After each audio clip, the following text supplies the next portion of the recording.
pendidikan ke masjid. Oke. Bismillahirrahmanirrahim. Assalamualaikum warahmatullahi wabarakatuh. Waalaikumsalam warahmatullahi wabarakatuh. Ila hadratin Nabi Mustafa Sayyidina Muhammadin sallallahu alaihi wasallam wa alihi wa sahbihi ajma'in. Allahumma al-Fatihah.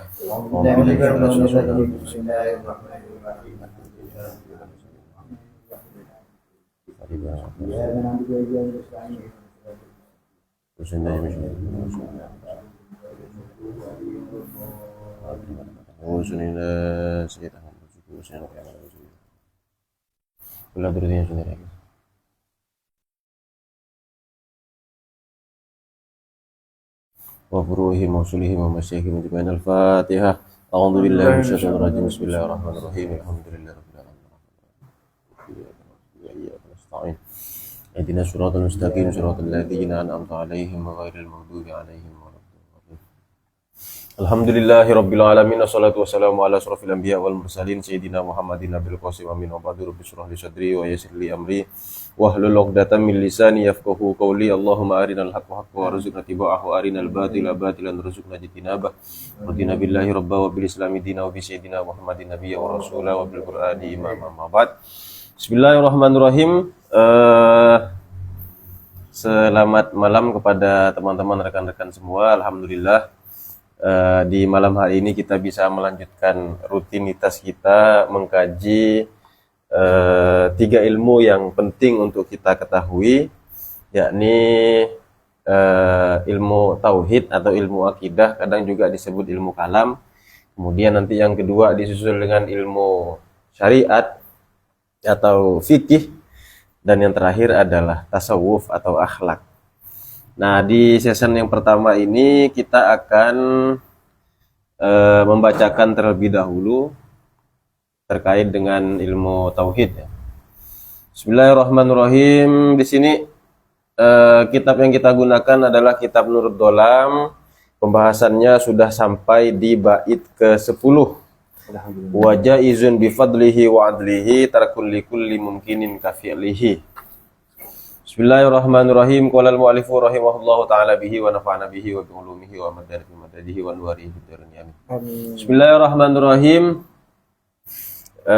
Wa jaizun bi fadlihi wa adlihi tarakul likulli mumkinin ka fi'lihi. Jadi Allah itu dengan segala keutamaan dan keadilannya jaiz saja untuk melakukan sesuatu atau meninggalkan segala sesuatu yang mungkin. Nah, itu dia. Jadi kalau diajarkan biasanya di mana, di SD nggak mungkin diajarin ya. Di inilah, di pondok-pondok lah kira-kira begitu. Jaiz itu maknanya adalah dari murah. Fi'lu kulli mumkinin aw tarkuhu. Allah mungkin saja menciptakan sesuatu atau tidak menciptakan sesuatu, kira-kira begitu. Nah, di sini oleh Syekh Nawawi bin Umar Al-Bantani rahimahullah dijelaskan, ayyajibu ala kulli mukallafin ayataqidah, yakni wajib bagi semua mukallaf. Semua mukallaf ini yang dimaksud sebagaimana yang dijelaskan oleh Al-Imam Al-Fudhali dalam kitab Kifayatul Awam itu min dzakarin wa unsa, baik laki-laki ataupun perempuan. Tentunya yang sudah baligh ya. Ayataqidah untuk meyakini, jadi wajib untuk meyakini. Meyakini apa? Annallaha ta'ala yajuzu ayyakhluqul khair wasyarr. Bahwa Allah itu mungkin saja menciptakan kebaikan dan menciptakan keburukan. Nah, mungkin sebagian ada yang kaget, loh, kok Allah menciptakan keburukan? Jadi yang perlu kita ketahui dalam ilmu akidah, lebih tepatnya Asy'ariyah Maturidiyah, bahwa kita itu meyakini yang menciptakan segala sesuatu yang baik dan segala sesuatu yang buruk itu Allah. Semuanya dari Allah. Makanya kalau ada MC yang mengatakan apa terakhir biasanya itu? Yang apabila ada yang baik itu dari Allah, kalau ada yang salah itu dari saya misalnya. Itu salah itu. Belum tentu. Belum tentu. Ekstrim. Secara keyakinan. Kan kita berbicara secara teks. Ya, teks itu atau makna harfiah yang terucap dari mulutnya sebagaimana itu adalah keyakinan dia, itu salah. Betul. Jadi kalau dia mengucapkan seperti itu, kemudian meyakini persis seperti itu, misalnya bahwa yang baik itu yang menciptakan adalah Allah, kemudian yang buruk itu yang menciptakan adalah manusia, maka itu keyakinan yang salah. Tetapi ucapan seperti itu juga perlu dalam rangka ini ya, etika ya. Etika. Dalam rangka etika. Tapi sulit kayaknya. Enggak, Husnudon. Oh, kita Husnudon saja ya. Madhabnya Ustaz Bayu. Dari Iya, kita iya, semua. Kalau beliau kan madhabnya Husnudon. Kalau saya realistis. Ustaz Bayu mana? Ustaz Bayu yang ini. Soalnya banyak tadi ya di Facebook. Enggak masuk yang followernya 6.000 lebih. Follower 6.000 lebih. Wa yajuzu, itu yang pertama. Jadi mungkin saja Allah menciptakan kebaikan dan menciptakan keburukan. Dan ini berbeda dengan orang-orang Mu'tazilah ya, yang mana kalangan Mu'tazilah atau kelompok Mu'tazilah meyakini bahwa Allah itu hanya menciptakan yang baik, sedangkan yang buruk itu kitalah yang menciptakannya. Itu menurut keyakinan Mu'tazilah. Nah, itu dia. Tapi ingat, ini yang kita bahas adalah dalam ranah keyakinan. Artinya karena yang dibahas keyakinan berarti tempatnya di hati, kira-kira begitu kan. Nah, contoh yang paling gampang itu misalnya kemarin saudara-saudara kita yang tertimpa bencana di Aceh. Keyakinan Mu'tazilah tuh begini, itu kan keburukan bencana itu. Nah, berarti karena bencana itu keburukan, maka itu adalah ulah manusia. Kelalaian manusia ya. Iya, itu kelalaian manusia, itu diciptakan oleh manusia, kira-kira begitu. Kalau ada kebaikan-kebaikan yang diperoleh, maka itu semua diciptakan oleh Allah. Nah, sekali lagi, kalau kita meyakini seperti itu dalam hati kita, maka keyakinan kita itu mirip dengan Mu'tazilah. Itu bukan ajaran Ahlus Sunnah. Tapi kalau hanya sekedar mengucapkan, sekali lagi, dalam rangka adab, itu kan, menyadarkan yang baik kepada Allah, yang buruk kepada kita, kepada manusia, maka itu sah-sah saja. Tadi ada anak kelas 10 tanya ke saya. Segala sesuatu kan ditakdirkan sejak awal oleh Tuhan. Betul, saya bilang. Seandainya nih ada orang sejak lahir dia Islam, lalu dia dewasa selalu taat ibadah ke Tuhan sampai dia mati, lalu ternyata Allah masukkan ke neraka. Bukankah itu menunjukkan bahwa dia hidup itu pada akhirnya hanya untuk dimasukkan ke neraka? Iya. Terus, kalau gitu kan Allah jahat. Nah, ini yang salah, saya bilang. Kalau masalah dia pada akhirnya dimasukkan ke neraka walaupun ahli ibadah, itu hak prerogatifnya Allah. Itu murni keadilan Allah itu. Makanya tadi itu kan wajaizun bi fadlihi wa adlihi. Murni keadilan Allah tuh. Jadi karena kita semua ini milik Allah, ya terserah Allah mau Allah apain. Yang nyinyir itu biasanya bukan pemiliknya. Misal nih, saya punya HP, saya bilang, ini HP saya yang beli pakai uang saya, barang ini juga barang milik saya. Lalu entah kalian tidak tahu motifnya apa, saya banting HP ini. Pasti kan jiwa-jiwa miskin kalian kan akan meronta-ronta. Kalian akan nyinyir, wah itu HP bagus kok dibanting, tidak sayang dengan uangnya apa segala macam. Tanpa mereka tahu apa motif saya sebenarnya melakukan tindakan itu. Boleh jadi motif saya itu adalah untuk riset seberapa tahan atau seberapa kuat HP ini saya banting, sehingga itu menjadi modal penelitian saya, dan kemudian itu bermanfaat bagi banyak orang, kan siapa tahu. Dan itu yang tidak kalian ketahui. Sedangkan kalian selaku orang yang bukan pemilik HP ini, kerjaannya hanya nyinyir. Kira-kira begitulah. Jadi Allah itu pemilik kita semua, jadi kita ini terserah mau Allah apakan. Nah, kenapa Allah melakukan ini dan itu, kita tidak tahu, wallahu a'lam. Kita hanya bisa husnudzon kepada Tuhan. Yang jelas, bagi kita, apa yang Tuhan lakukan itu, yaitu berasal dari fadlnya Allah ataupun adilnya Allah, anugerahnya Allah ataupun keadilannya Allah. Jadi terserah Allah. Kitalah selaku orang lain yang bukan pemiliknya yang suka nyinyir. Oh kalau gitu Allah jahat dong. Nah, itu kan karena nyinyir tuh. Coba sekarang kita tanya, apa itu jahat? Langsung bingung dia. Nah kan bingung ya. Nah definisikan dulu jahat itu apa, baik itu apa. Karena baik dan buruk itu nanti relatif. Saya bilang. Tergantung sudut pandangnya. Kita melihat dari sudut pandang apa, hukum apa yang kita gunakan, Bukan baru, subjektif ya, bukan subjektif. Tambahan. Ya. Enggak. Kurang. Perwakilan dari mazhab husnuzonisme. Jadi ketika mencerna argumen barusan, itu masih berujung ke superiornya Allah, otoriternya Allah. Sehingga jiwa-jiwa lembek dan lunak ini masih menginginkan bahan untuk berhusnuzon.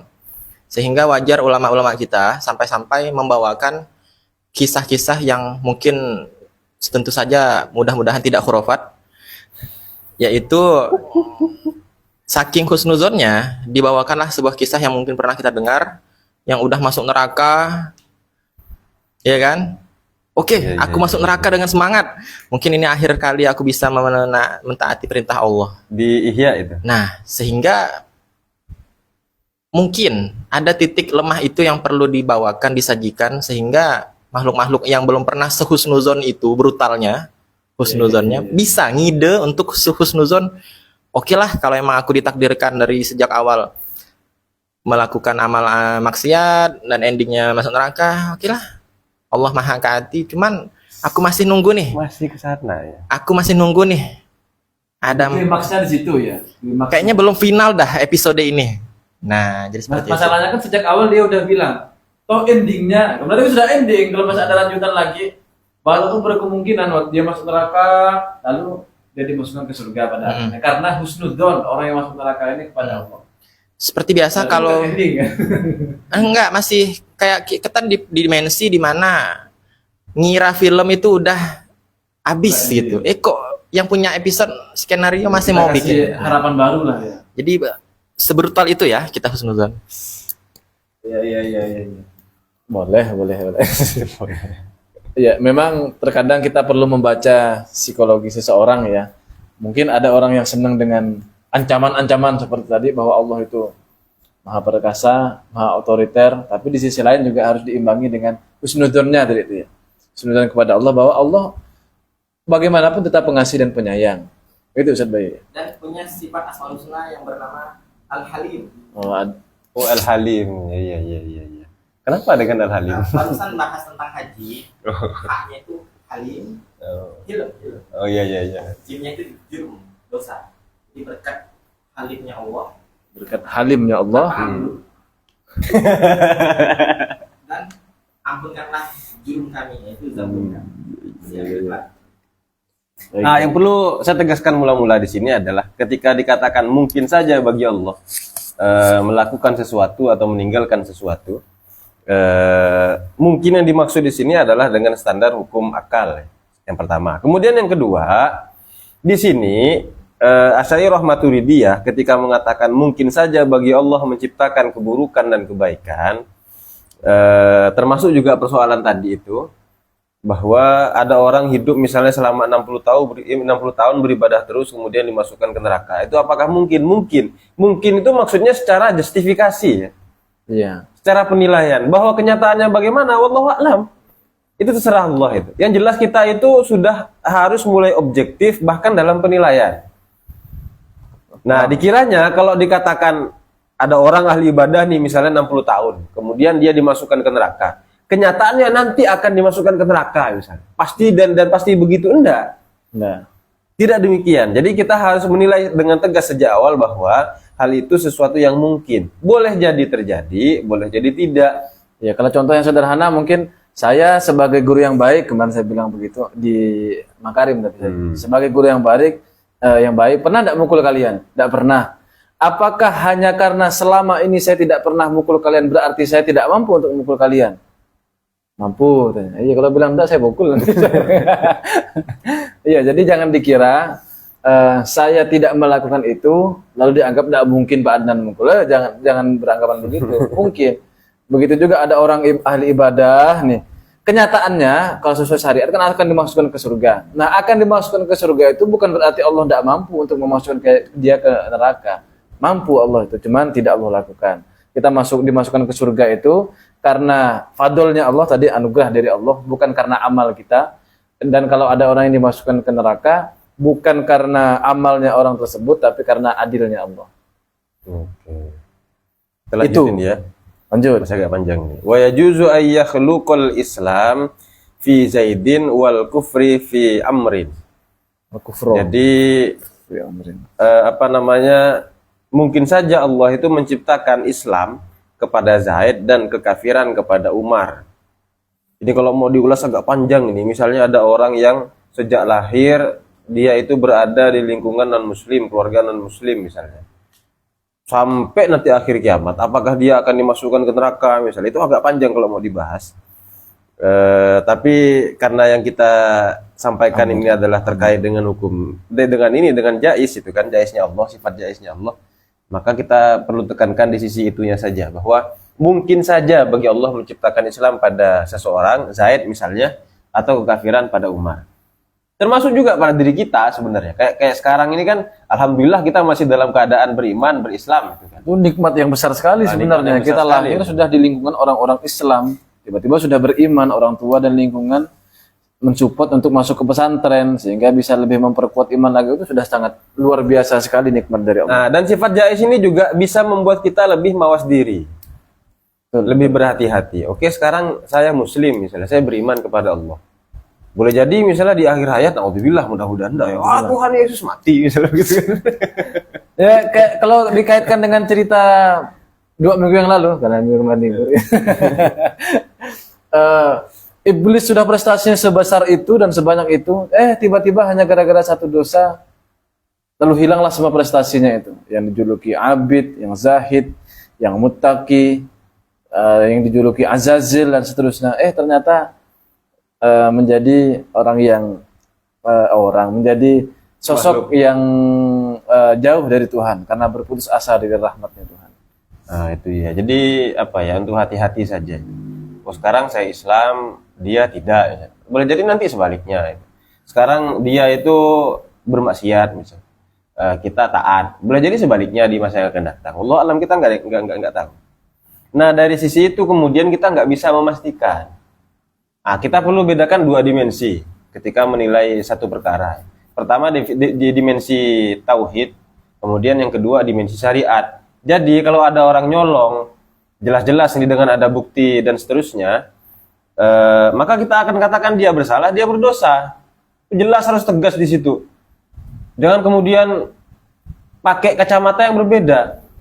Jangan kayak gitu, dia kan manusia juga bisa salah. Bukan di situ nilainya itu. Kacamatanya bukan di situ. Nah, dari kacamata syariat kita akan mengatakan dia salah. Nah, titik itu di situ. Dari kacamata tauhid kita akan nilai bahwa suatu saat mungkin saja dia akan bertobat bahkan lebih baik daripada kita, misalnya begitu. Atau kita bisa lebih buruk daripada dia, misalnya. Who knows itu kan, nggak ada yang tahu.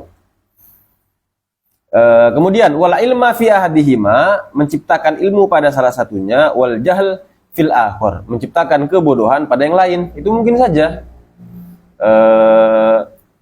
Dulu misalnya saya lebih bodoh daripada senior saya misalnya. Kemudian suatu saat bisa sebaliknya, mungkin saja itu. Atau saya tetap bodoh misalnya, senior saya tetap pintar. Mungkin saja. Setelah pintar, kepala terbentur, hilang hilang ilmunya semua. Kecelakaan itu kan, hilang gitu. Itu mungkin saja itu. Makanya tadi saya bilang di awal bahwa mengetahui sifat jais salah satu manfaatnya adalah agar kita bisa lebih mawas diri. Kemudian wa itsabatuhu ta'ala lil muti fadlun minhu.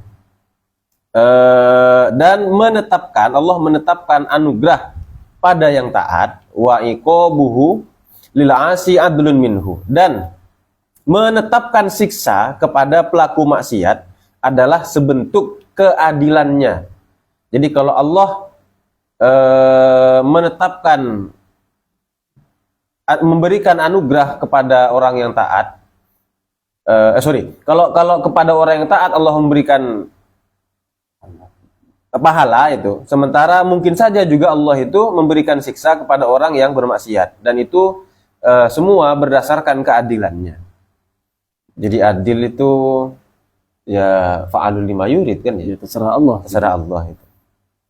Li'annahu nafi'u ad-darru, karena Allah itu yang maha memberikan manfaat dan juga mudarat.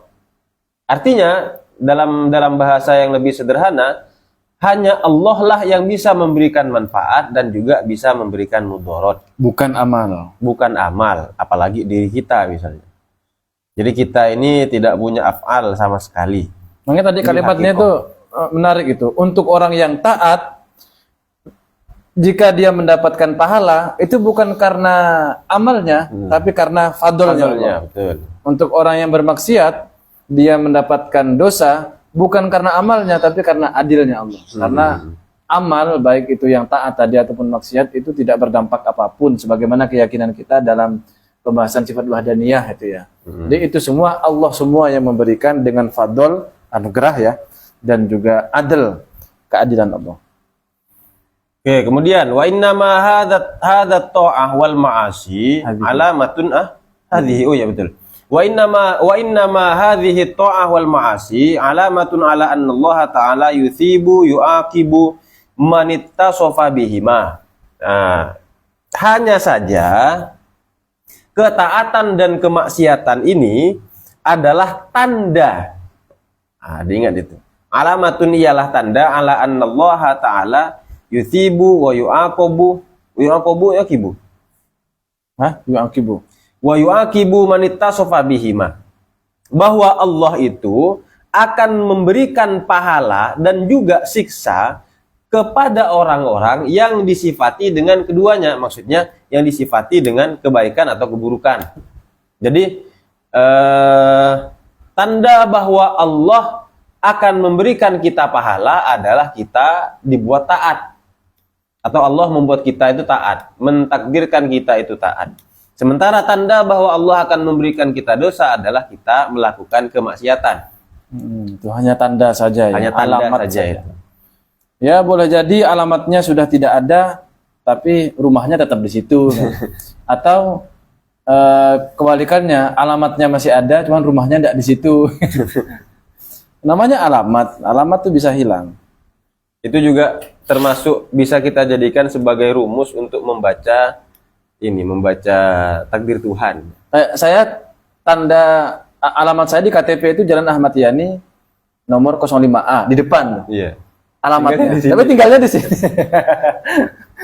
Masih masuk Bukan ke alamat, dalam alamatnya. Ismail. Iya, alamatnya ada tapi rumahnya tidak ada. Sampai sekarang tidak ada rumah. Sedih memang kalau mengingat itu. Tidak terlalu sih. Kadang aja sedih. Sekarang enggak, nanti ya. Nah, kalau istri sudah nanyain kapan dia punya rumah. Nah, itu jadi ini bisa kita jadikan sebagai rumus untuk dalam tanda kutip membaca takdir Tuhan. Artinya kapan Allah akan memberikan kita pahala? Ketika kita taat. Kapan Allah memberikan kita dosa? Ketika kita bermaksiat. Faman aroda sa'adatahu waffaqahu li ta'atihi. Barang siapa yang Allah kehendaki bahagia, maka dia itu akan diberikan pertolongan atau taufik oleh Allah, Masya Allah, agar orang itu taat kepada Allah. Nah, itu yang saya maksud di rumus ya. Jadi barang siapa yang misalnya begini, kita penasaran nih, Allah itu mentakdirkan kita seperti apa misalnya. Caranya adalah dengan melihat kalau kita itu ditakdirkan untuk taat, maka Allah telah memberikan kita pertolongannya, dan itu tentu saja adalah takdir yang baik. Tapi kalau sebaliknya, waman aroda syaqawatuhu, barang siapa yang Allah kehendaki untuk sengsara itu, khalaqa fihi al-ma'siyah, maka Allah akan menciptakan padanya kemaksiatan. Nauzubillah. Nah, ini juga ada kalimat teknis sebenarnya, syaqawah dan sa'adah itu tidak sebagaimana yang kita pahami. Faktanya kan banyak ke orang bermaksiat yang merasa senang. Saya sa'adah kok ini misalnya. Dengan bebas makan, teks kriuk. Teks kriuk. Dan babi itu maksudnya. Kalian tidak bisa kan, saya bahagia misalnya. Atau seks bebas, saya bahagia. Bukan kebahagiaan seperti itu maksudnya. Tapi kebahagiaan yang sesungguhnya. Kalau cuma teks kriuk, paling 5 menit hilang. Habis itu jadi dosanya numpuk itu kan. Iya, nanti dosa tersebut dibalas dengan yang sangat lama sekali nanti di akhirat itu. Oke, lanjut. Jadi itu ya rumusnya ya. Jadi kalau kita penasaran dengan Allah mentakdirkan apa sih sebenarnya, tinggal kita lihat kondisi kita sekarang ini gimana. Tapi jangan dijadikan obat bius juga ini. Maksudnya jangan dijadikan obat bius itu misalnya ada orang yang sekarang sedang ahli maksiat. Nah, faktanya sekarang kan saya dijadikan ahli maksiat. Ya sudahlah, berarti saya dah takdirnya. Nah, makanya tadi itu kan di awal sudah saya tegaskan, kita harus pandai dalam menggunakan kacamata tadi itu dalam menilai sesuatu. Kalau dia salah atau kita misalnya salah, ya udah katakan salah. Dalam sudut pandang apa? Syariat misalnya. Jangan kemudian sok bijak dengan menggunakan kacamata selain syariat. Nah, itu salah tempat di situ itu. Di dalam hal ini Karl Marx itu lebih bijak ya. Agama itu adalah candu. Candu ya. biasanya Ya ada betulnya juga sih itu. jadikan candu. Kalau ditangani oleh orang-orang yang tidak tepat. Saya miskin nih, ya sudah sabar. Yo, enggak, kalau miskin kerja. Supaya Melihara ayam gitu ya. Nah, tapi bukan miskinnya, melihara ayamnya, usahanya maksudnya. atau melihara maggot. Pulang kayak gimana? Oke, lanjut. Fajami'ul umur min af'alil khair wasyarr bi khalqillahi ta'ala. Semua perkara dari perbuatan-perbuatan yang baik atau perbuatan yang buruk itu semua diciptakan oleh Allah. Li'anna ta'ala khalaqal 'abd. Karena Allah itu yang menciptakan hamba. Wa ma amalahu. Wa ma amalahu dan yang menciptakan amal perbuatannya. Jadi Allah yang menciptakan hamba dan Allah juga yang menciptakan amal perbuatannya. Ini juga kalau mau diulas agak panjang ini. Unik ini. Jelas ayat Misalnya, ya. misalnya kan ya, salah satu yang dibahas itu di ini. Aduh, kok saya lupa itu. Adalah pokoknya. Al-qaulus sadid fi ilmi tauhid dijelaskan di situ. Misalnya kalau Allah hanya menciptakan hamba, terus perbuatan tersebut diciptakan oleh manusia itu sendiri. Misalnya. Apa konsekuensinya? Konsekuensinya adalah berarti yang diciptakan manusia lebih banyak daripada yang diciptakan oleh Allah kata beliau. Kenapa? Itu banyak itu maksudnya. Perbuatan itu banyak, perbuatan kita itu. Qala ta'ala, Allah berfirman, ini dalilnya di dalam Quran. Wallahu khalaqakum wa ma ta'malun. Allah lah yang menciptakan kalian semua wa ma ta'malun dan apa yang kalian lakukan. Jadi kita diciptakan oleh Allah, perbuatan kita diciptakan oleh Allah. Fahiya alladhi yasduru anhu an-naf'u wad-darr. Iya di sini. Fahuwa alladhi yasduru anhu an-naf'u wad-darr. Yakni dialah Allah lah yang menjadi sumber dari adanya manfaat dan juga mudarat. Fala khaira wala syarra wala naf'a wala darra illa huwa mansubun ilaihi subhanahu wa ta'ala. Tidak ada kebaikan, tidak ada keburukan, tidak ada kemanfaatan, tidak ada kemudaratan kecuali itu semua dinisbatkan kepada Allah dalam arti Allah lah yang menciptakannya. Fahina idzin oleh karena itu yang bagi lil abdi sudah seharusnya bagi seorang hamba ayyakuna i'timaduhu alaihi ta'ala wahdah.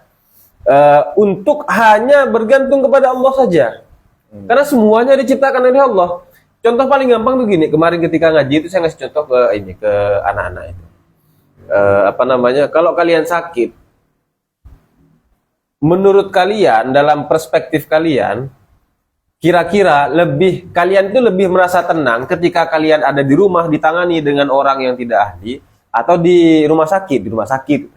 Meskipun kondisinya di situ belum tentu kita itu akan pasti sembuh misalnya, belum tentu. Tapi ketika kita membawa orang sakit misalnya ke rumah sakit, itu akan lebih tenang dibandingkan dengan ketika dia itu masih berada di rumah tidak dirawat oleh ahlinya.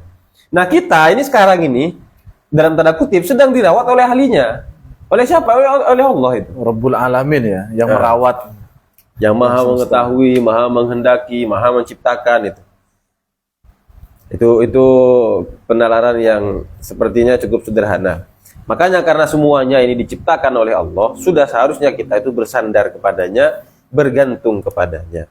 Wala yarju, ini agak repot di sisi prakteknya ini. Wala yarju wala yakhsha ahadan ghairuhu ta'ala, sehingga tidak berharap dan juga tidak takut kepada seorang pun selain Allah. Itu agak repot itu. Nggak ada uang aja takut. Oh, nggak pinjer takut. Wah, ini dipotong gaji ini. Iya, agak aneh juga kadang. Atasan takut. Datang ke dinas ya, siapa? Datang. Tapi kita Allahu Akbar, santai. Itu kayak gimana gitu. Minum dulu kopinya. Tapi ada satu cerita itu. Jadi di pondok itu kan ada beberapa santri lah yang sering tidak sholat subuh. Ketika ada sholat dimarahin sama kiainya itu. Oh, dipukul dan seterusnya kan. Tapi akhirnya si kiai itu bilang ke santrinya, kalian ini giliran dipanggil kiai cepet, giliran dipanggil Allah itu malah nggak sholat itu. Sama santrinya disautin itu. Ya Allah, nggak segarang kiai gitu. Saya penasaran nama santrinya itu siapa. Santrinya kayaknya Ustaz Taufik bukan ya? Saya kira bernama Ahmad Fauzi. Ini bukan Ahmad Fauzi yang ini, Fauzi yang lain. Nah, kadang dengan ini dengan mengetahui semua itu, kita bisa satu punya rem kan ya. Kemudian yang kedua agak-agak mengimbangi. Mengimbangi itu dalam arti misalnya sebagai pengingat bahwa ketika adzan kita agak malas ya. Tapi ketika dipanggil ya kita semua jelas sembarangan. Ketika dipanggil atasan misalnya cepat. Atau ketika berangkat kerja berangkat pagi gitu kan. Kalau berangkat ke masjid atau berangkat beribadah cari yang agak akhir, itu kan muncul perasaan, oh iya ya kok begini ya. Ada malu-malunya dikit lah itu. Bentar. Seenggaknya. Maka saya tidak terlalu tunduk dengan atasan. Sebenarnya bisa, tapi gimana? Saya tidak enak sama Allah. Dengan Allah aja tidak terlalu tunduk gitu loh saya. Gini. Baik dijawabkan. Di Quran kan ada ayat itu kan, atiullah wa atiur rasul wa ulil amri minkum itu.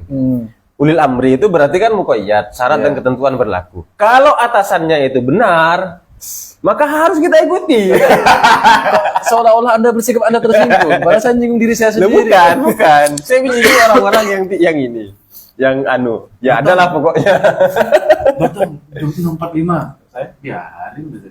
Allah aja tidak terlalu taat, tiba-tiba harus taat dengan atasan. Takutnya malah penilaian itu kebalik. Udahlah nggak taat ke Allah, nggak taat ulil amri lah gitu. Tapi tetap kalau ada ulil amri yang nyeleneh ya pasti tidak kita ikuti. Langsung kritik ya, walaupun ketua. Wahukia, ini ada kisah yang sangat populer. Wahukia dikisahkan Sayyidina Musa alaihi dari Sayyidina Musa, Nabi Musa, dan wa ala nabiyina afdhulus sholati wassalam, dan kepada Nabi kita afdhulus sholati wassalam. Dipisah nih ya. Apanya itu? Selawatnya itu loh. Iya, alaihi sampai alaihi itu kan. Ketika ke Nabi Muhammad itu afdhulus sholati wassalam. Iya betul kan? Wahukia an Sayyidina Musa alaihi wa ala nabiyina. Oh iya dipisah. Dipisah. Ini dikisahkan tentang Nabi Musa. Kemudian Sendiri. kisah ini dikisahkan kepada ini ceritanya Nabi Musa, yang mana cerita ini disampaikan kepada Nabi kita Nabi Muhammad sallallahu alaihi wasallam. Annahu syaka ala masinnihi ilallahi ta'ala. Bahwa suatu ketika Nabi Musa itu pernah mengeluh sakit gigi kepada Allah. Ketika saya belajar ini tadi ini, saya mikir, oh, berarti sedahsyat itu sakit gigi. sampai Nabi Musa itu ngadu ke Allah itu kan. Sampai ngeluh itu. Jadi makanya kalau ada lagu lebih baik sakit gigi daripada sakit hati itu agak-agak bullshit kayaknya. Nabi Musa kan ini kan cobaannya banyak itu kan. Tapi untuk persoalan sakit gigi ngeluh kalau. Agak lucu kalau dipikir-pikirin. Atau itu majas? Apanya? Penyakit yang dari eksternal dengan internal. Oh, kalau dari internal bisa Justru yang internal itu yang sakit. Oh iya betul. Udah. Ini pasti merobinya Ustaz Fauzi. Kayaknya Ustaz Bayu tidak begitu deh.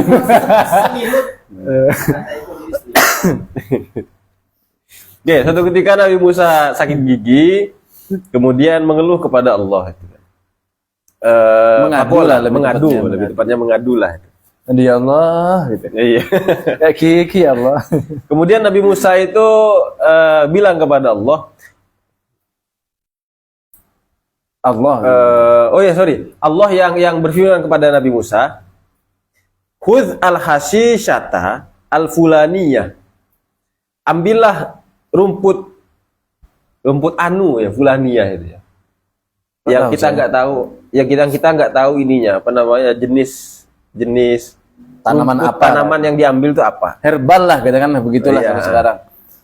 Wajah filhal. Kemudian seketika sakitnya itu hilang atau reda ketika disimpan itu, daunnya di giginya itu.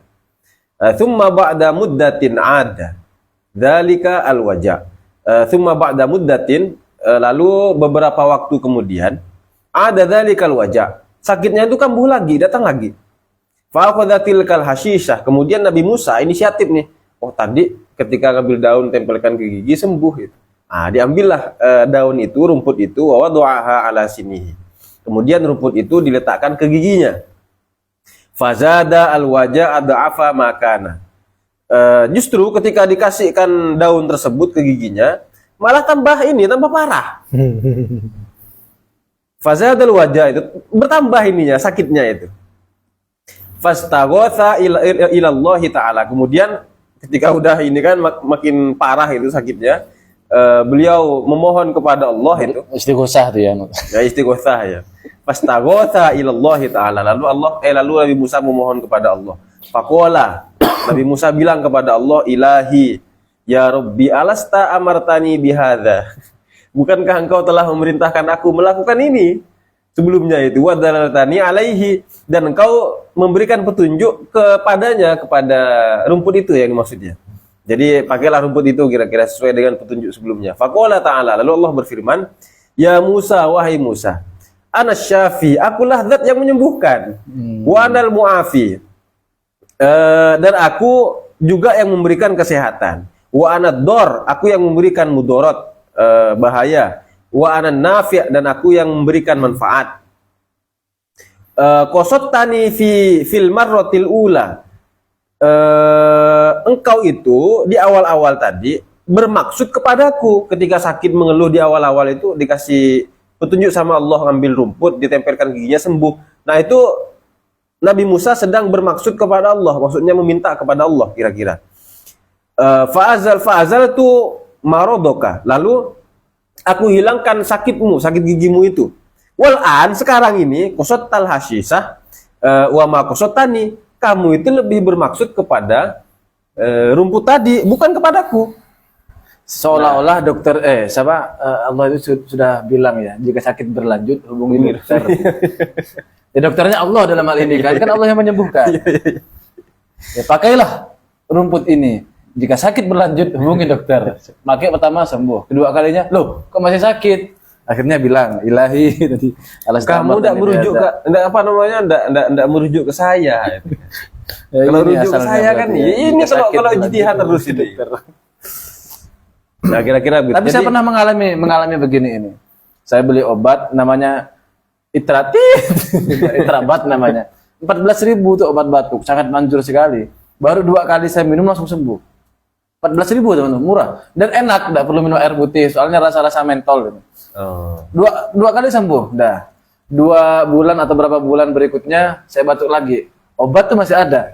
Kemarin pas minum, kok tidak sembuh kata saya kan? Oh mungkin ini karena udah agak lama. Saya beli yang baru, 14.000 lagi.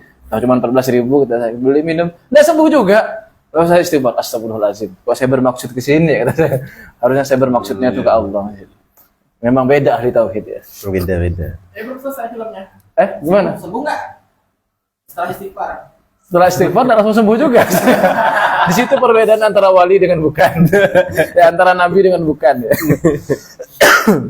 Nah, dari kisah itu kan kita bisa mengambil pelajaran bahwa ya tadi semuanya itu diciptakan oleh Allah. Intahannya itu belum selesai. Mudarat, kebaikan, keburukan. Ya. Intaha. Nanti ini dibaca inilah di pertemuan selanjutnya itu.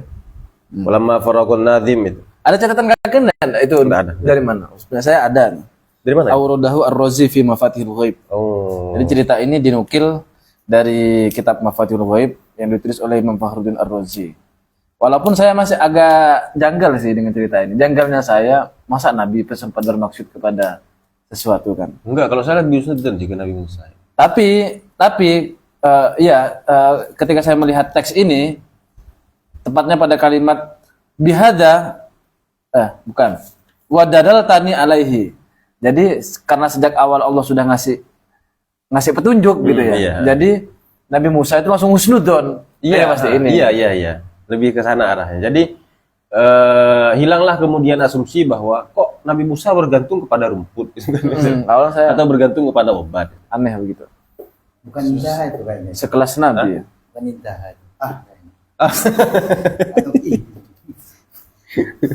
Atau Bisa itu. Oke, sementara itu dulu penyampaian terkait dengan sifat jaiz. Selanjutnya kita serahkan kepada Ustaz Abdullah untuk menyampaikan fikih. Tadi sudah. indahan.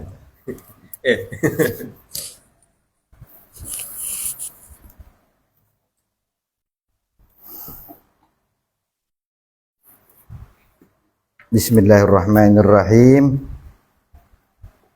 Qala al-musannif rahimahullah ta'ala wa nafa'na bihi wa bi'ulumihi fid dharain amin. Amin. Kita lanjutkan ke kajian fikih sampailah perkataan muallif pada kalimat at-tamwih, sepuh, menyepuh. Apa pengertian at-tamwih? Huwa ayyutla sathul ina'i, yaitu mengecat atau menyepuh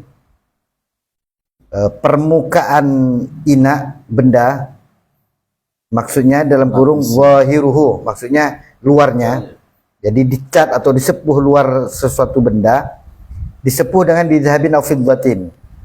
Jadi pengertian tamwih, sepuhan itu baik itu sepuhan dengan emas ataupun perak. Wa huwa ma yu'rafu bit-tala atau bit-tila, itu yang dikenal tamwih ini dikenal juga dengan tila. Ya sama aja, bahasanya aja beda. Tamwih atau tila, menyepuh. Sekarang kita masuk ke hukmu fi'lihi, hukum mengerjakannya adalah haramun mutlaqan, haram secara mutlak. Jadi menyepuh, pekerjaan menyepuh itu hukum haram mutlak. Baik dia menyepuh, pekerjaan itu menyepuh dengan zahab, emas, au fiddah ataupun perak. Intinya pekerjaannya mengerjakan menyepuh, pekerjaan menyepuh itu haram. Saya nanya dulu, jelaskan dulu. Selanjutnya hukmu istimalihi. Nah, sekarang itu tadi hukum pekerjaannya, fi'ilnya.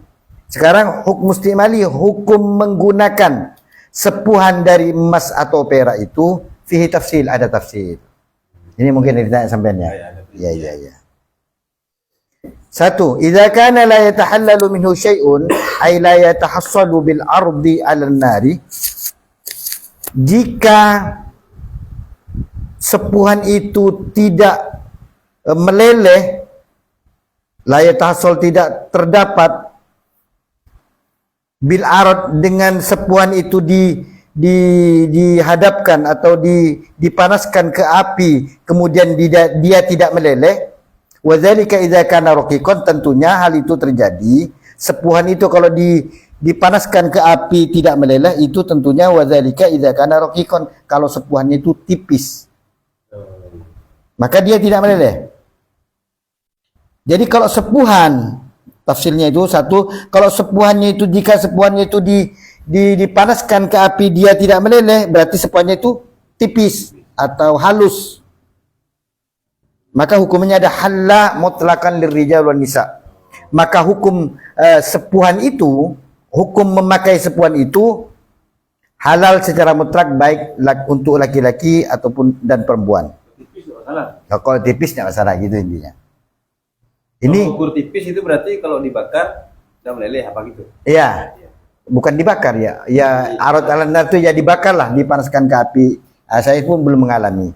Nah kebetulan ikhwan akhwati muslimin, saya pakai sepuhan ini, tahadutsan bin ni'mah. Hanya ada kawan itu, loh, Ustaz pakai itu, loh, saya dikasih, saya bilang hadiah ini. Hukum menyepuh kan haram, Ustaz. Loh, bukan saya yang nyepuh ini, saya dikasih. Berarti saya bukan kena hukum fi'lihi. Kalau hukum fi'lihi jelas mutlak. Oh, yang nyepuh ini haram.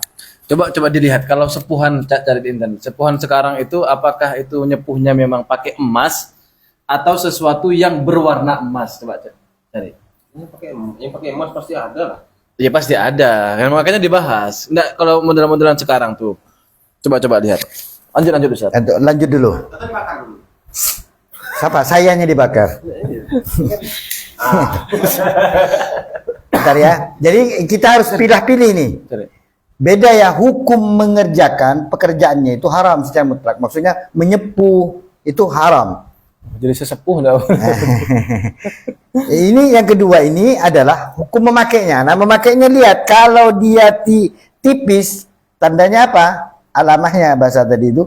Kalau dihadapkan ke api atau dibakar, dipanaskan ke api, dia tidak merah berarti tipis dan itu halal, boleh. Seperti cincin yang sedang saya pakai ini. Ini anggaplah sepuhan emas dulu. Sepuhan emas, Ustaz. Gimana kok tahu tipisnya, Ustaz? Iya, jangankan kena api, kena air aja ini udah hilang ini warna kemasannya. Udah agak memudar putih ini. Tapi pesan Itu kayaknya bukan, itu hanya berwarna emas kayaknya Ustaz. wallahu a'lam lah. Insya Allah. Sedang dicari ini. Jangan tipis ya. Iya. Yang kedua, tafsirnya kedua, kalau memakai sepuhan itu gimana? Kalau tipis jelas halal secara mutlak baik laki atau perempuan. Wa idza kana yatahallalu minhu syai'un, kalau dia meleleh dari sepuhan itu sesuatu, fayahrum istimalu 'ala rijali wan nisa'i, maka haram memakai sepuhan benda baik itu untuk laki-laki ataupun perempuan. Haram hukumnya kalau tebal tentunya. Tandanya apa? Leleh. Ketika dihadapkan ke api atau dipanaskan ke api, dia meleleh, berarti sepuhannya itu tebal dan hukum memakainya adalah haram baik untuk laki-laki ataupun perempuan. Dia sebut emas menggunakan logam emas asli untuk melapisi perhiasan, tetapi lapisannya sangat tipis. Bukan emas murni itu maksudnya dia hanya lapisan. Bukan, itu maksudnya begini. Ya, terus. Ini beda pembahasannya. Untuk memastikan apakah semua sepuhan itu harus emas kan gitu ya, maksudnya. Kan ada emas nih. Emas itu kalau dipakai lama-lama kan dia memudar. Nah, biasanya disepuhkan. Nah, kalau emasnya asli biasanya dia kan disepuh emas asli juga. Ya, Tapi kalau biasanya logamnya itu bukan emas sejak awal, misalnya logamnya adalah Ini perak ini, kayak perak ini. perak atau selain perak, entah perunggu atau hanya sekedar aluminium atau stainless, lalu disepuh. Nah, itu ini kan keterangannya nih, hanya warna emas, bisa merujuk kepada logam yang dicat atau dilapisi bahan lain yang menyerupai warna emas. Berarti bukan sepuhannya itu bukan emas, hanya sesuatu yang berbahan emas. Kan banyak. Kalau kita lihat kan Bukan berbahan emas, berwarna emas. berwarna emas. Itu tidak masuk dalam kajian ini, Ustaz. Iya. Yang dimaksud kita kajian ini, audien yang dimuliakan oleh Allah, para ghaibin dan hadirin, itu yang kita bahas ini bukan ini ya. Kalau disepuh dengan bukan emas atau perak, itu tidak ada masalah, aman. Yang kita bahas ini sekarang sepuhan dari emas ataupun perak itu haram kalau itu tebal. Iyalah. Tandanya apa? Kalau dibakar ke api meleleh, itu berarti tebal, haram. Tapi sebaliknya kalau tipis tidak meleleh ketika dengan air, berarti itu tipis, maka halal mutlak. Baik untuk laki-laki ataupun perempuan. Wallahu a'lam. Itu masalah sepuhan. Jadi semoga bermanfaat. Tapi kita habiskanlah sedikit ini. Selanjutnya takhmirul awani. Ya, sudah terlanjur wallahu a'lam. Tidak apa-apa, Ustaz. Ya kan memang Ya, betul, Allah. Iya, betul, Ustaz. Yang jelas saya tidak pakai Takhmirul awani, menutup, mengkhimar, mengkerudungi, menutup ya, menutup wadah-wadah. Kau tidak menggabisi aja. Ini bahasa Arab khimar biasanya itu. Takhmirul awani, menutup wadah. Dalam kurung taghtiyatuha sama artinya. Ghita itu menutup. Yusannu, hukumnya menutup benda atau tempat itu hukumnya sunnah. Walau bi'udin, walaupun dengan sebatang kayu. Wa yata'akkadu fil laili, dan lebih dianjurkan lagi sunnah muakkadah kalau itu di malam hari. Karena ada riwayat hadis, fis sanati lailatun yanzilu fiha wabaun la yamurru binain laisa alaihi ghita aw siqain laisa alaihi wika illa nazala fihi min dzalikal waba. Karena ada riwayat hadis yang berbunyi, dalam satu tahun itu ada satu malam yang di malam itu akan turun di malam itu wabak.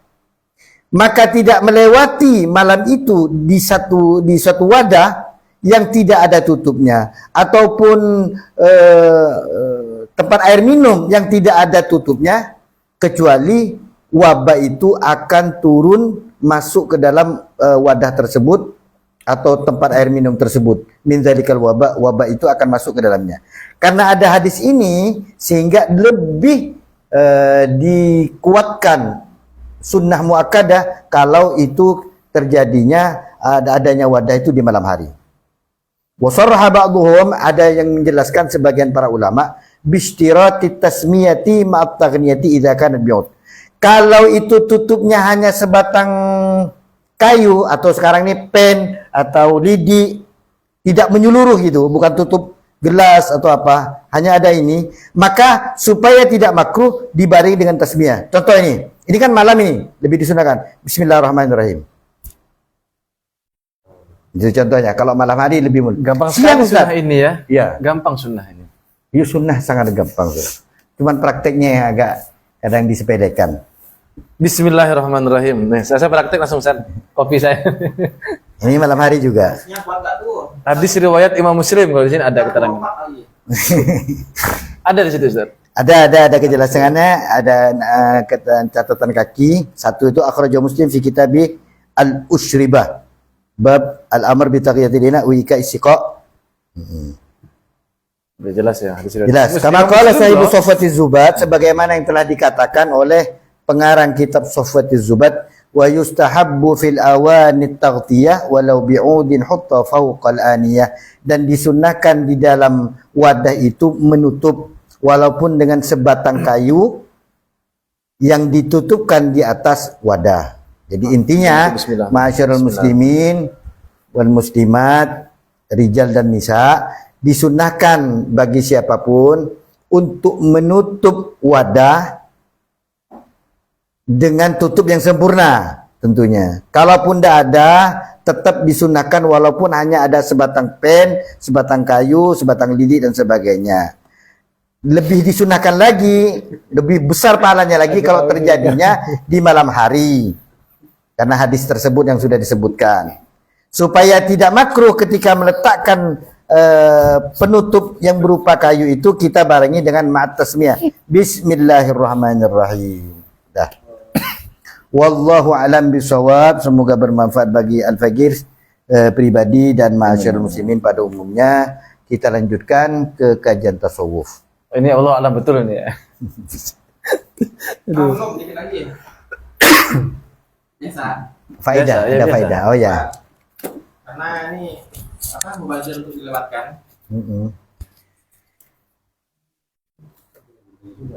Makanya perlu kita dengungkan hadis ini sekuat itu, semuslim itu. Kecuali tambahan yang wasoroha ba'duhum. Iya kan? Itu ulama tuh ya. Enggak, saya enggak pakai intonasi seperti itu. Iya, saya remnya lumayan Ya, kuat. terus, Zat. Berarti ini bukan khurafat, memang ada wabah atau penyakit yang turun tembus seng. Iya ya? Enggak mitos-mitos. Kadang yang seperti ini terkesan mitos. Kayak terkesan kalam-kalam, nyi urang tuwege mare, kata orang-orang dahulu kala. Ini bukan khurafat loh. Jadi perlu ditegaskan kekuatan daripada hadis ini. Kenapa? Karena menarik bagi mereka yang mungkin pernah mengamalkan nyimpan botol air mineral, bukan merek itu. Jadi buka tutupnya, ditaruh di tempat mimbar. Nah, berarti nggak cuma wabah yang bersifat barokah turun tuh bisa juga. Secara kiasnya mungkin seperti itu.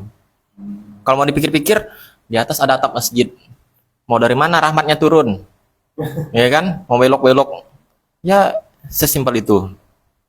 Perluasan makna daripada hadis ini untuk mendukung daripada praktek amaliyah jamaah-jamaah yang biasanya mengamalkan hal semacam itu. Sekaligus juga menyinggung para khotib yang mungkin kehausan, jangan asal minum air yang ada di mimbar, karena itu bisa jadi botol orang lain. Iya, iya. Kamsia, terima kasih. Satu lagi, Oh, pertanyaannya adalah masih kembali tentang ina dan ingin memastikan kepada Kori, apakah masih bersikukuh dengan definisinya semua benda di yang memakan ruang? yang mengambil ruang Iya. fil hawa. Ah. Ini awani adalah jamak daripada aniyah, sedangkan aniyah jamak daripada ina. Hmm.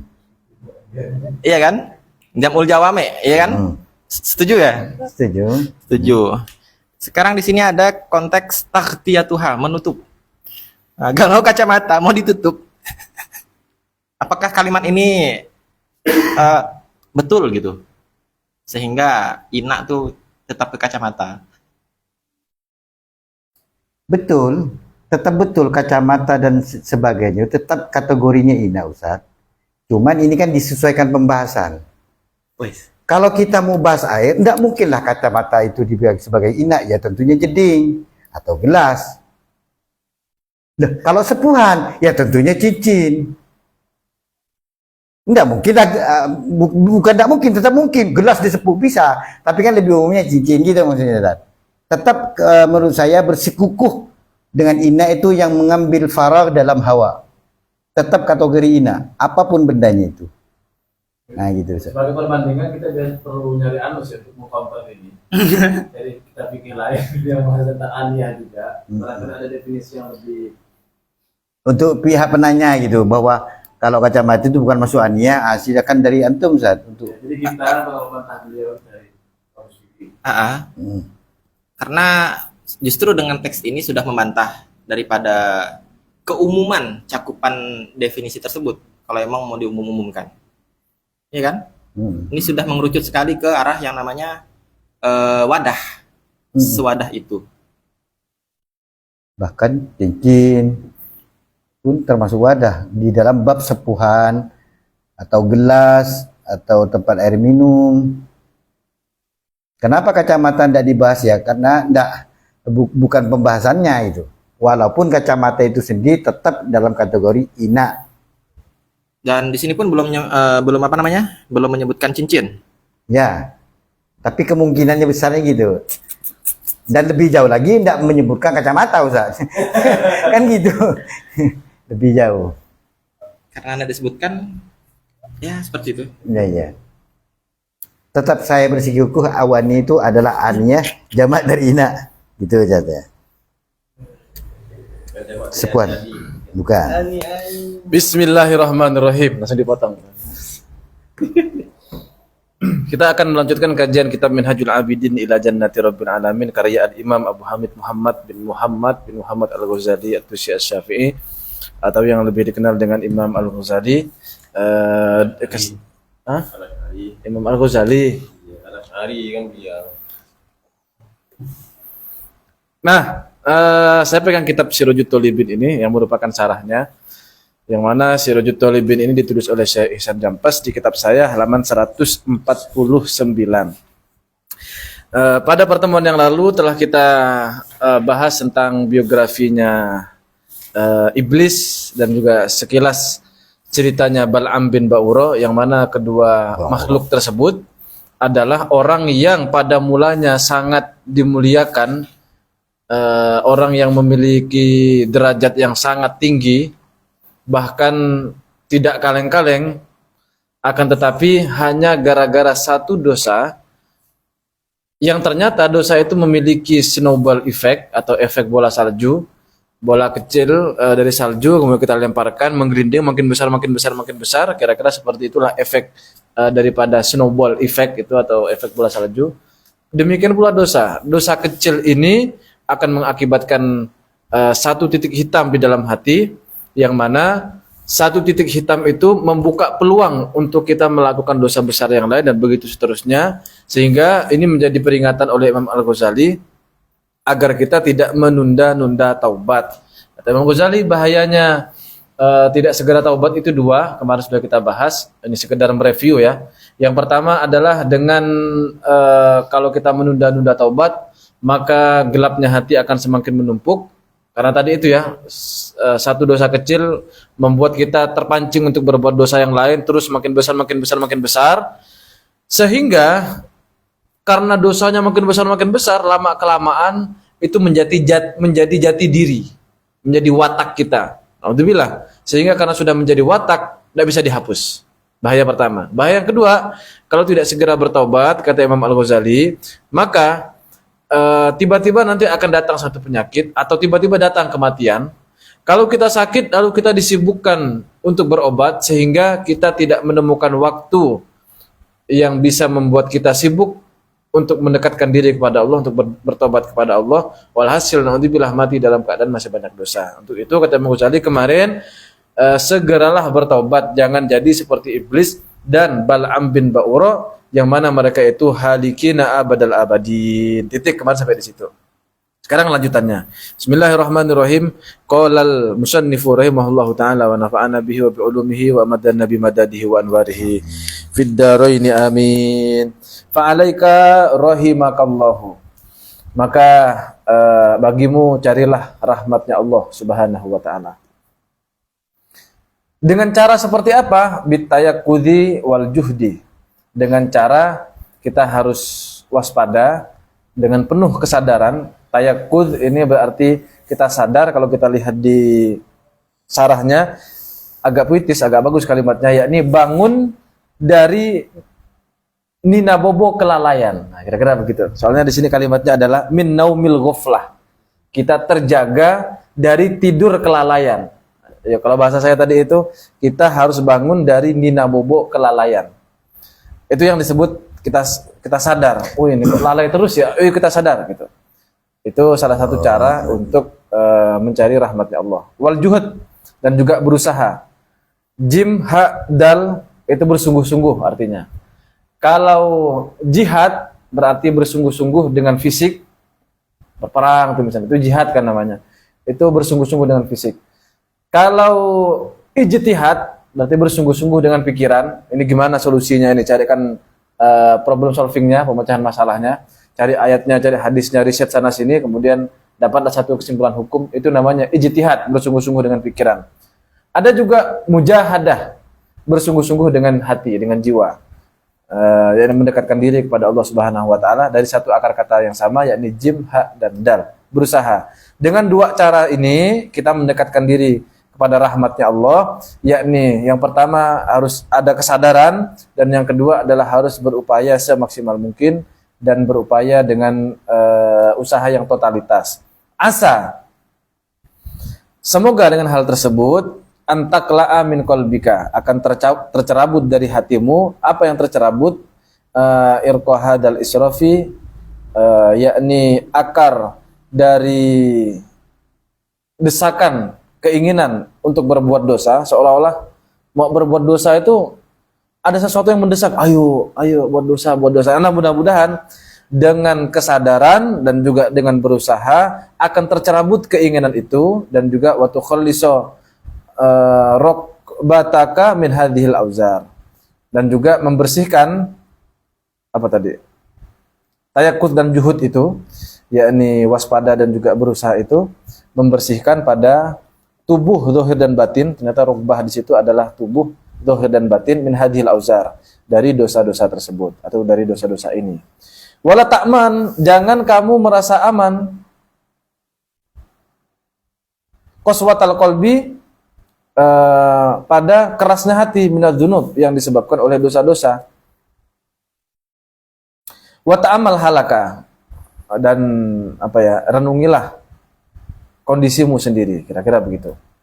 Jadi dari sini kita dapat poin bahwa kalau kita memang mau betul-betul menjauh dari melakukan dosa, maka harus ada kesadaran dan juga harus ada usaha, kira-kira begitu.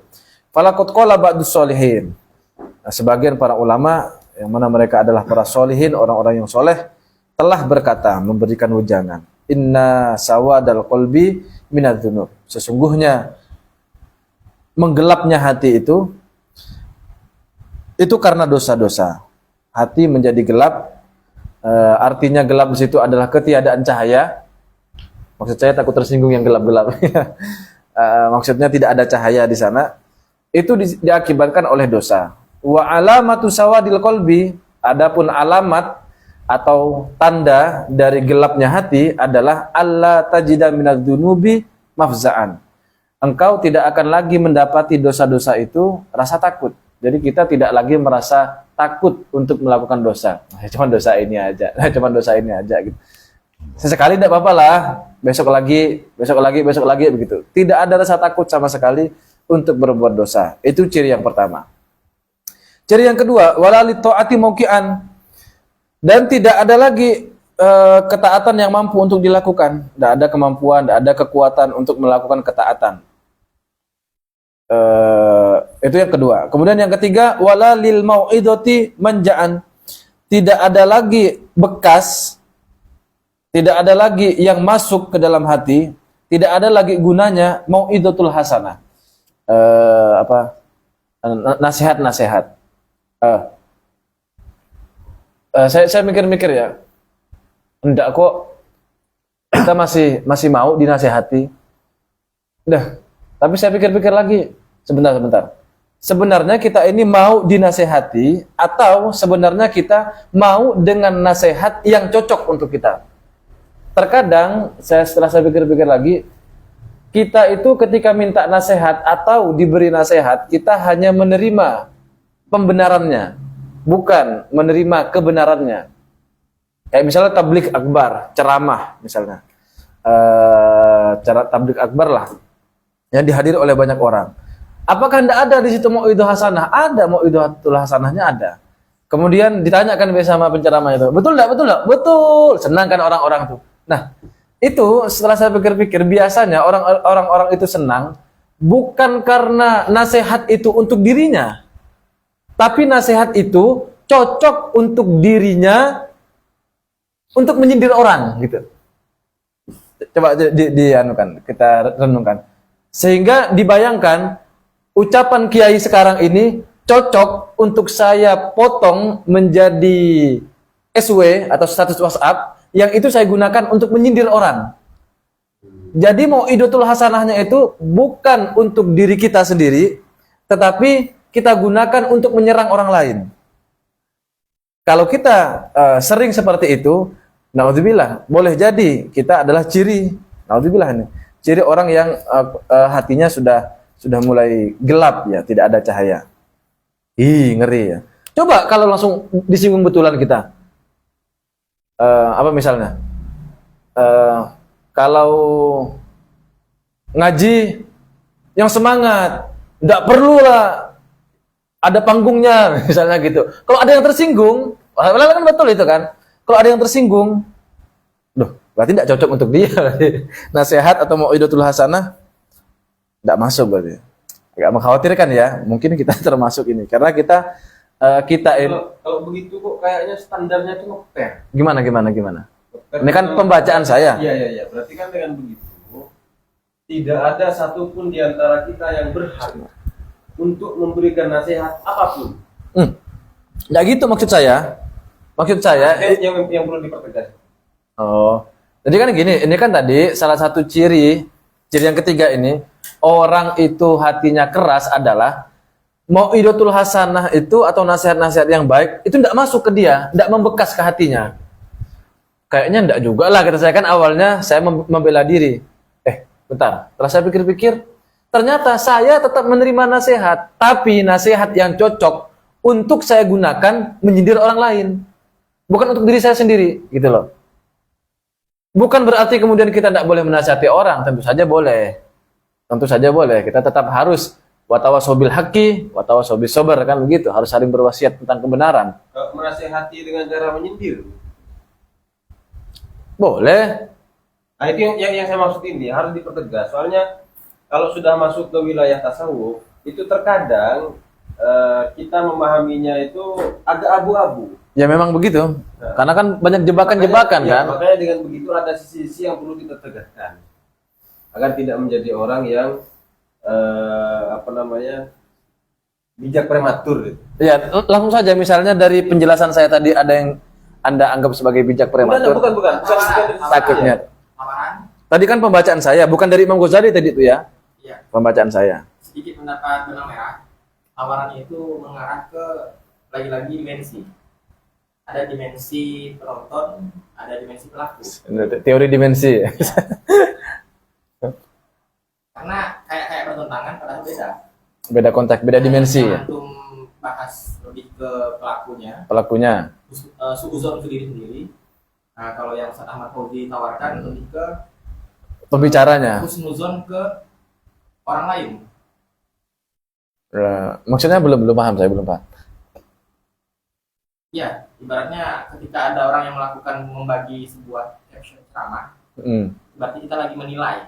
Oh, Sehingga gitu. kita husnuzon, oh bisa saja dia memang ingin berdakwah. Mm. Tapi kalau ke diri kita sebagai yang sudah tahu dengan isi hati kita, harus banyak suzon sehingga agak brutal. Ya, iya. Ini kan saya juga memikirkan diri saya sendiri gitu. Enggak kok, saya masih seneng ceramah-ceramah begitu. Cuma saya pikir-pikir, loh, belum tentu juga. Kayaknya saya itu seneng dengan mau'idatul hasanah yang itu cocok untuk saya gunakan menyindir orang, bukan untuk menyindir diri sendiri. Seringkali begitu.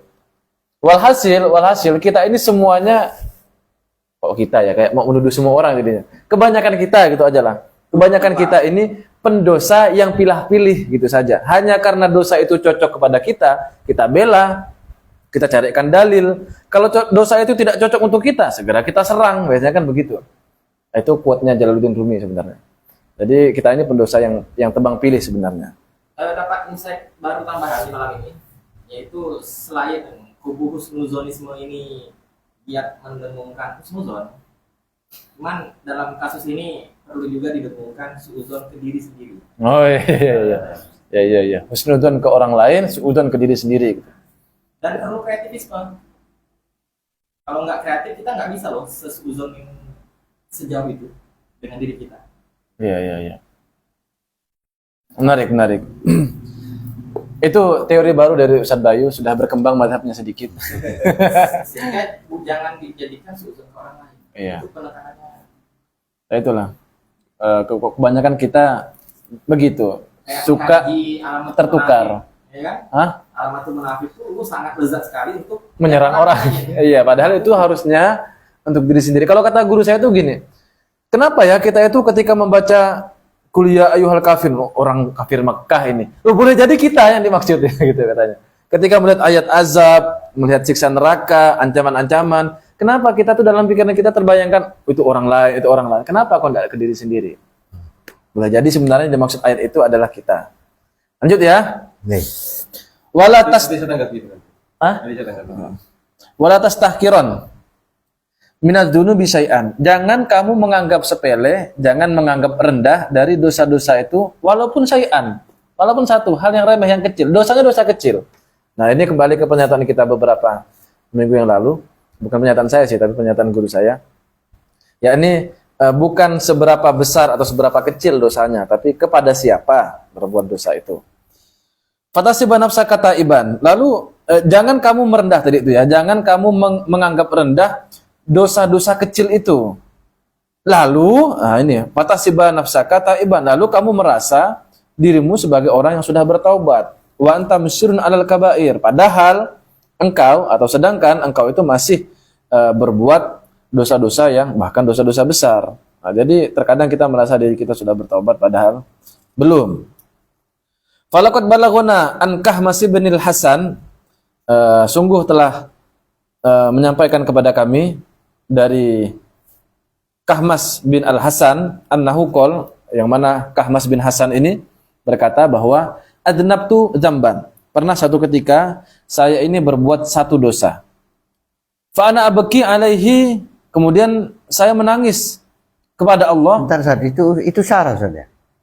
Enggak. Ini kok yang di catatan saya ini langsung itu wa kama qala syair itu. Syair.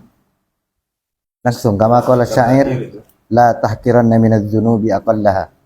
Ya, Ustaz Bayu gimana? Gimana Ustaz tadi Ustaz? Wa anta musirrun al kabair, langsung kama qala syair. Sampai membaca lagi. Syair, mana syair ya? Langsung masih cerita apa syarahnya. Walakut ahsana man qala. Oh, bukan ya. Enggak Ustaz. Kalau di sini sama ya di situ juga. Sampai baca matan itu, baca Iya, matan. Minhajul Abidin. Ini matannya Minhajul Abidin. langsung itu. Oke di situ. Ini.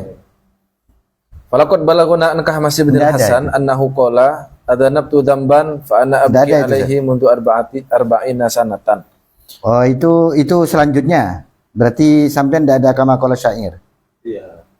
Kalau saya enggak ada. Enggak ada. Oh, Itu di sini ada. ada. Karena yang sampai baca itu selanjutnya saat habis syair itu baru laqad balagona. Ini saya lihat di syarahnya juga enggak ada syairnya itu. Enggak masalah sih, cuma terlewatkan gitu. Iya, terlewatkan. Lanjut Ustaz. Kama qala laqad balagona. Mana tadi? Falaqad balaguna an Kahmas bin Hasan. Sungguh telah menceritakan kepada kami dari Kahmas bin Al-Hasan annahu qala, yang mana dia berkata adanabtu dzamban fa anna abki alaihi mundu arba'ina sanatan.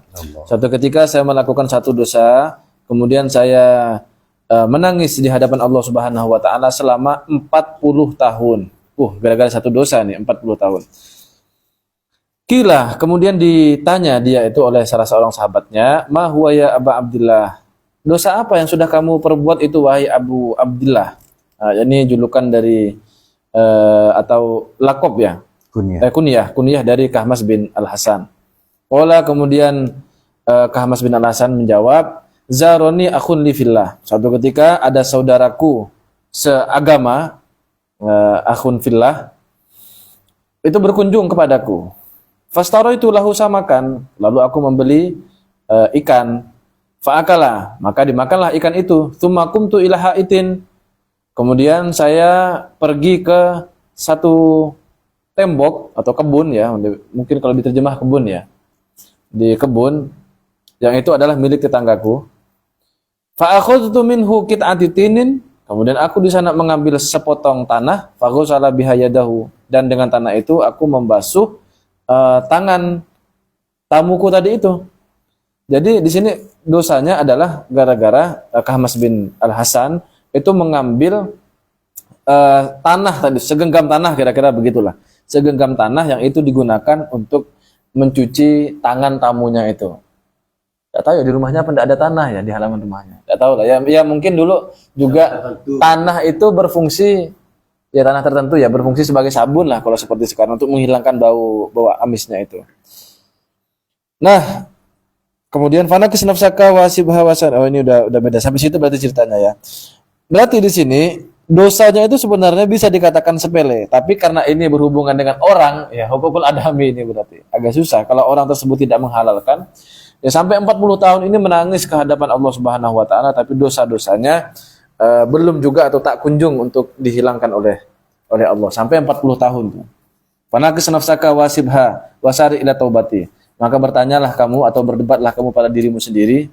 Artinya di situ ada monolog, kita berdialog, introspeksi dengan diri kita sendiri, wasibha, introspeksi, wasari ila taubah. Kemudian bersegeralah untuk melakukan taubat, wabadir, dan juga bergegas fa inal ajal, karena sesungguhnya kematian atau ajal itu maktum, tersembunyi. Kematian itu sesuatu yang misteri. Wad dunya ghururun, sedangkan dunia ini adalah penuh tipu daya. Wan nafsa wasyaitona aduwani, yang nafsu dan setan juga keduanya adalah musuh. Ingat ya, Fajar Set Boy ditanya. Umurmu sekarang berapa? Umur enggak ada yang tahu. Tidak ada yang tahu. Tunjuk cerita itu.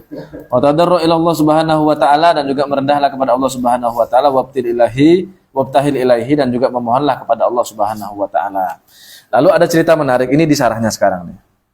Di sarahnya ketika menjelaskan tentang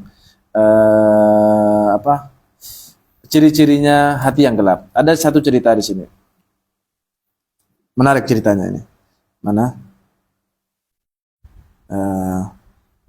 Qala Abu Hamid Al-Ghazali wa ghairuhu. Ini cerita ini disampaikan oleh Imam Al-Ghazali dan juga para ulama yang lain. Hukiya an Abi Amr bin Ulwan fi qissatin yatul dzikruha. Qala fiha kuntu qa'iman dzata yaumin usolli usolli kemudian fakhamaro qalbi. Jadi suatu ketika ini ada cerita dari Imam Al-Ghazali dan juga dari ulama-ulama yang lain. Ada salah seorang ulama namanya adalah Abu Amr bin Ulwan. Ini kisahnya panjang untuk disebutkan sebenarnya, cuman ini diringkas di sini. Yang mana satu ketika Syekh Abu Amr bin Ulwan ini sedang melakukan sholat. Ini langsung saya baca ceritanya aja lah ya. Satu ketika beliau itu sedang melakukan sholat pada satu hari. Nah, lalu di dalam sholat itu tiba-tiba terbesit di dalam hatinya, yang mana besitan itu kemudian membuat dirinya untuk cenderung dan memikirkan sesuatu, sehingga dari pikiran itu muncullah syahwatur rajul.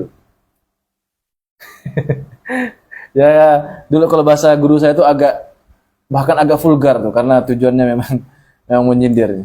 Bayangkan sholat aja ngaceng kalian, gimana ceritanya? Kira-kira begitulah ya. Nah, ceritanya kira-kira dari cerita ini. Sehingga muncul di situ syahwatnya seorang lelaki. Dari situ kemudian tiba-tiba Syekh Abu Amr bin Ulwan tiba-tiba terjatuh dan kulitnya tiba-tiba menghitam. Lalu beliau pergi ke kamar mandi, dicuci pakai sabun, dikasih rinso, deterjen, Sunlight dan merek-merek yang lain, kasih pemutih, pembersih, tetap nggak hilang-hilang, justru makin hitam.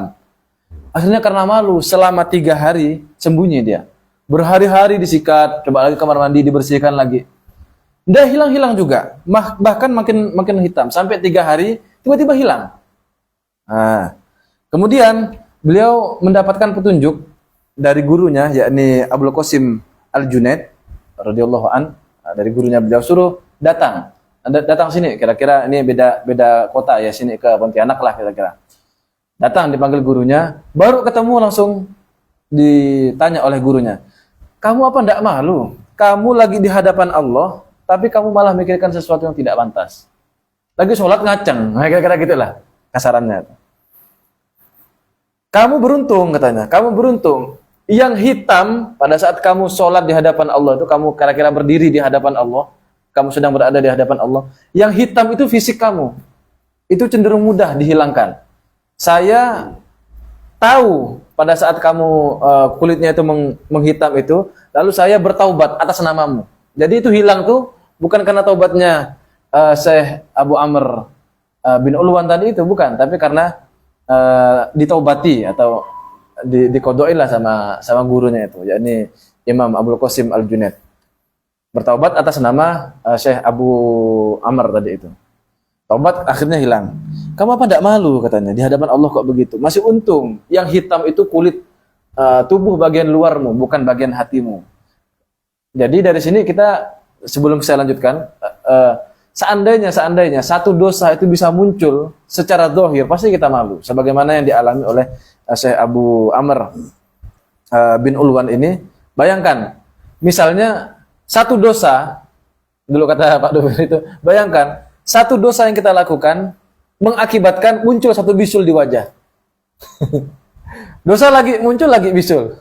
Dosa lagi muncul lagi bisul. Pasti malu kita. Tapi ajibnya itu,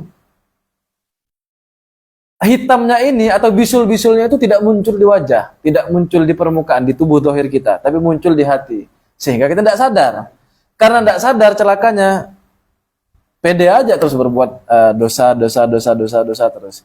Sehingga terus semakin jauh kepada Allah Subhanahu wa taala. Nah, ini masih untung katanya itu muncul di dalam tubuh yang zahir. Faqala Abu Hamid Al-Ghazali, terakhir ini ceritanya Imam Al-Ghazali, kemudian kesimpulannya, i'lam annahu, ketahuilah bahwa sesungguhnya tidak ada dosa bagi seorang hamba kecuali dosa tersebut membuat hati seorang hamba itu menjadi gelap. Gelap dengan keras tapi sama. Beda lah, cuman kan sifat yang ini Dengan qaswatul qalbi. Kalau ini sawat kan gelap. Kalau qaswah kan keras. Kalau keras itu ya kalau pemahaman saya menyimbolkan mati. Kalau gelap itu ya tidak bisa tidak ada cahaya di sana karena tidak ada nur ilahiyah di sana. Kata Imam Ghazali, ketahuilah bahwa setiap dosa yang dilakukan oleh seorang hamba itu pasti menimbulkan titik gelap di dalam hati. Dan itu kalau semakin banyak itu celaka dan susah untuk dihilangkan. Berbeda dengan hitam-hitam yang ada di kulit tadi itu lebih mudah dihilangkan. Maka seandainya juga yang joget-joget di TikTok itu langsung gelap, pasti langsung tidak pede ya. Lighting itu tidak akan menolong. Ya lighting skincare itu tidak akan menolong. Justru semakin gelap katanya. Nah, itu pelajaran yang sangat luar biasa sekali. Bahkan terakhir dari saya, seandainya. Ini agak aneh juga ya. Bahkan di dalam sholat pun kita berbuat dosa, apalagi di luar sholat. Di dalam sholat yang itu kita menghadap Allah, berbuat dosa, apalagi di luar sholat. Lagi sholat tuh sibuk ngoreksi orang. Nah, ini sarungnya jelek itu, masa sarungnya merek ini misalnya. Atau udah betul mereknya Wadimor lah, tapi karena dipakai terbalik jadi Romidau. Ini pernah waktu itu sholat waktu di pesantren. Jadi imam kan, saya jadi makmumnya, Allahu Akbar. Lalu sarungnya Romidau. Saya mau ketawa, saya tahan. Setelah sholat saya colek kawan, sarungnya Romidau. Ternyata kebalik sarungnya, karena udah buru-buru mau koma tuh, cepat pakai, ternyata kebalik. Di dalam sholat aja masih bermaksiat kita, apalagi di luar sholat. Alhamdulillah. Mudah-mudahan kita semua diselamatkan oleh Allah Subhanahu wa Ta'ala. Itu saja mungkin yang dapat saya sampaikan. Mudah-mudahan ada manfaatnya untuk saya pribadi dan umumnya untuk kita semua, dan diberikan taufik oleh Allah Subhanahu wa Ta'ala untuk melaksanakan semua ketaatan. Wallahul muwaffiq ila aqwamit thoriq. Saya kembalikan kepada Qori Asal. Baik. Coba lihat ini. Kita tahu harapan apa. Demikian yang bisa kami sampaikan. Semoga dengan pembacaan dari kitab Mintolam, kemudian Takbiratus Sajidah, dan kita Tajul Abidin, kita mendapatkan berkah manfaat di dunia wal akhirah. Amin ya rabbal alamin. Wassalamualaikum warahmatullahi wabarakatuh. Waalaikumsalam warahmatullahi wabarakatuh.